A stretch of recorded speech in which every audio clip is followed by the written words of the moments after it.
Fox was so embarrassed by one of these movies they canceled its opening night. 50 years later, it's still playing in theaters, the longest-running release in film history. Every flop in this video has a story like that, and every single one of them is worth your time. Mann's Chinese Theater in Hollywood had a problem in 1977. They were showing Star Wars, which was selling out every screening and making them a fortune. But they'd signed a contract months earlier to show a different film, and legally, they had to honor it. So they kicked Star Wars out of one of their screens. People waiting in line lost their minds. Why would you remove the biggest movie in the world? For what? For William Friedkin's Sorcerer, a movie about criminals transporting explosives through a jungle. A movie that was supposed to cost $2.5 million and ended up costing $22 million. A movie that opened 1 month after Star Wars and died immediately. Friedkin had just made The Exorcist, one of the biggest hits ever. His follow-up needed to make around $50 million to break even. It made $9 million total. The production was a nightmare from the start. Shoots in the South American jungle, equipment failing, budget exploding. Friedkin wanted to make this intensely realistic thriller where every frame felt dangerous. And he succeeded. There's a sequence where trucks loaded with nitroglycerin cross a rope bridge, and even Tarantino calls it the most intense thing ever. But the title confused people. Friedkin later admitted calling it Sorcerer was an intentional reference to The Exorcist, trying to ride that success. Problem was, people showed up thinking it was supernatural horror. When they realized it was just about trucks and sweating explosives, some walked out mid-movie. Decades later, people rediscovered it. Film critics started calling it a masterpiece. It's this white-knuckle experience that's unparalleled in pure tension. But in 1977, people were pissed they couldn't see Star Wars instead. Arthur Penn wanted to make a detective movie about failure. Not some heroic failure, just regular failure where you try your best and it doesn't matter. Gene Hackman plays a private investigator who takes a case, follows all the leads, does everything right, and by the end of the movie understands absolutely nothing. Penn and Hackman made exactly the movie they wanted to make. The problem was nobody wanted to see it. Warner Brothers opened it in maybe a dozen theaters with almost no advertising, and it came out 1 week before Jaws, which killed any chance it had. But even with better timing and promotion, Night Moves was just a tough sell to 1975 audiences. It was post-Watergate America and everyone was feeling cynical and powerless, sure, but people didn't want to pay money to watch that feeling reflected back at them for 2 hours. They just wanted the shark. The movie introduced Melanie Griffith and James Woods in their first roles. Hackman does this incredible thing where you can see his character slowly realizing he's in over his head. Critics loved it, but audiences stayed away. The movie died quietly and disappeared for decades. And now it's got a Criterion Collection 4K release, and people call it a masterpiece of 70s cinema. Robert Altman sat down with United Artists to discuss directing The Long Goodbye, Raymond Chandler detective novel. Standard noir material, proven property, should be commercial. Altman had one condition: the ending couldn't be changed. In his version, Detective Philip Marlowe shoots his best friend in the head and walks away. United Artists agreed. They figured they were getting a traditional detective thriller they could market to Chandler fans and noir audiences. That is not what Altman made. Altman cast Elliot Gould as Marlowe and told him to play the character like a mumbly, half-asleep guy who barely cares about the mystery he's supposed to be solving. The script focused more on mood and atmosphere than plot mechanics. Altman just wasn't interested in making a twisty detective story. United Artists marketed it as classic noir. People showed up expecting Humphrey Bogart and got something weird. Test screenings were hostile. Raymond Chandler fans were outraged. Critics were divided. And then that ending alienated whatever audience was left. The movie opened in a handful of cities and died immediately. Altman later said the response depressed him. He'd made something genuinely subversive, a detective movie that actively rejected being a detective movie, and people rejected it right back. But that subversion is exactly why it works now.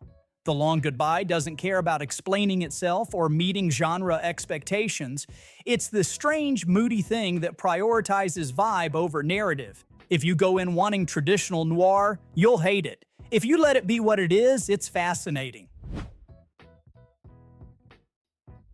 Before Brian De Palma made Carrie and became a mainstream director, he was making these weird genre mashups that nobody knew what to do with. In 1974, he took Phantom of the Opera, Dorian Gray, and Faust, threw them all together and made a rock opera. It's about a musician who gets betrayed by a record producer who's made a deal with the devil. The whole thing cost $1.3 million. For comparison, the towering Inferno that same year cost $14 million. De Palma's crew stretched every penny. Sissy Spacek worked as a set dresser and didn't get paid a single dollar, though she ended up starring in Carrie next, so it worked out for her. Phantom of the Paradise is this extravagant, campy thing led by William Finley, Paul Williams, and Jessica Harper. It's now considered one of the best horror movies of the 70s and a cult classic. But when it came out, it flopped everywhere. Everywhere except Winnipeg, Canada. For reasons nobody has ever fully explained, the movie became a phenomenon in Winnipeg specifically. It played in theaters there for over a year. The soundtrack went gold in Canada because Winnipeg bought so many copies. One random Canadian city decided this was their movie and kept it alive while the rest of the world ignored it. Bob Clark is known for making Porky's and A Christmas Story. But in 1974, before any of that, he made a Christmas movie about a serial killer hunting sorority sisters. Black Christmas came out before the slasher genre had even fully formed as a genre, and it influenced Halloween and pretty much every slasher that followed. Clark built this reliable template that would define the next decade of slashers, but the movie is just genuinely good on its own. It creates this unsettling atmosphere that works because Clark knew exactly what he was doing. Warner Brothers released it in American theaters on December 20th, 1974, 5 days before Christmas. Their competition that week was The Godfather Part 2 and the new James Bond film, The Man with the Golden Gun. Black Christmas made just $284,000 in the US. But in Canada, where it was actually made, it became the third highest grossing Canadian film in the country that year. And eventually America caught up. They remade it twice in 2006 and 2019. But that original release timing was almost cartoonishly bad. Clark invented large parts of the slasher playbook with this movie, and audiences weren't ready for it. They were too busy watching Pacino and De Niro to care about a holiday horror film. And then 40 years later, the genre Clark helped create was everywhere, and people finally went back and discovered what he'd done. Elaine May had never directed a film before. She was a writer and performer, but in 1971, Paramount let her direct her own script. It's about a broke New York bachelor who marries a wealthy woman planning to murder her for the money. Walter Matthau plays Henry. May plays the woman he's trying to con and kill. The shoot went 40 days over schedule. The budget more than doubled to $4 million. That's over $30 million in today's money. Then May disappeared into the editing room for 10 months and refused to show Paramount a rough cut of what she was working on. Eventually, producer Robert Evans took the film away from her. He cut it down from 3 hours to 102 minutes. May tried to have her name removed from the credits, but Paramount said no. The story is that May, having never directed before, accidentally let production fall behind because she had to reshoot entire sequences after realizing she needed more coverage. She spent nearly a year editing, trying to make it work. Then the studio stepped in and took it away. But despite all that mess, this movie is genuinely great. It's this funny, dark screwball comedy that still holds up even today. May went 40 days over schedule and spent 10 months editing on her directorial debut. 13 years later, she'd do the exact same thing on Ishtar, which would basically end her directing career. But A New Leaf proved she knew what she was doing, even if she didn't know how to do it efficiently. The studio took it away, cut it down, and released a compromised version against her wishes. And it's still one of the most interesting comedies of the 70s. Christopher Lee made over 200 films in his career. He was Dracula, he was Saruman, he was Count Dooku. But when people asked him what his best work was, he always said The Wicker Man. a British folk horror film about a cop investigating a missing girl on a remote Scottish island. Lee plays Lord Summerisle, the leader of a pagan community. He called it the best film he ever made, even though the version that exists is butchered. Even the DVD release is incomplete. Nobody knows what happened to the original cut. The negative disappeared. The studio didn't believe in the film and gave it minimal release. It flopped and seemed destined to be forgotten. But over the years, it found this cult audience who recognized what Lee saw in it. It's a genuinely unsettling horror film that builds dread through atmosphere and ends with one of the most disturbing finales ever put on film. Even in its incomplete state, The Wicker Man is extraordinary. Lee was right about it being his best work. Paramount had a problem in December 1971. The Godfather was supposed to open on the 20th, but production ran long and it wasn't ready. They needed something to fill that date, and they looked at their shelf of finished films. They picked Harold and Maude, Hal Ashby's dark comedy about a suicidal teenager who falls in love with a 79-year-old Holocaust survivor. They didn't prepare a marketing campaign, they didn't run ads, they just threw it into the Godfather's slot and hoped for the best. Variety's review opened with, "Harold and Maude has all the fun and gaiety of a burning orphanage." Ashby was so angry at how Paramount handled his film that he said making it felt as funny as the Vietnam War. The movie was dead on arrival and should have been forgotten completely, except small repertory theaters kept showing it because a handful of people kept coming back. Then more people came, then it started breaking attendance records in certain cities.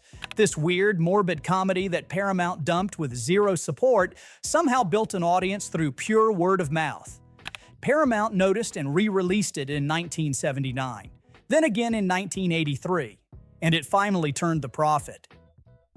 There's a cinema in Essen, Germany that started showing Harold and Maude on June 6, 1975. They're still showing it. They've only stopped for 10 weeks when COVID shut them down. 50 years of the same movie in the same theater. Fox had a disaster on their hands. This camp horror musical with Tim Curry and fishnets that nobody wanted to see. They'd planned a big Halloween opening in New York and canceled it because test screenings went so badly. The movie cost $1.5 million and was losing money in every city.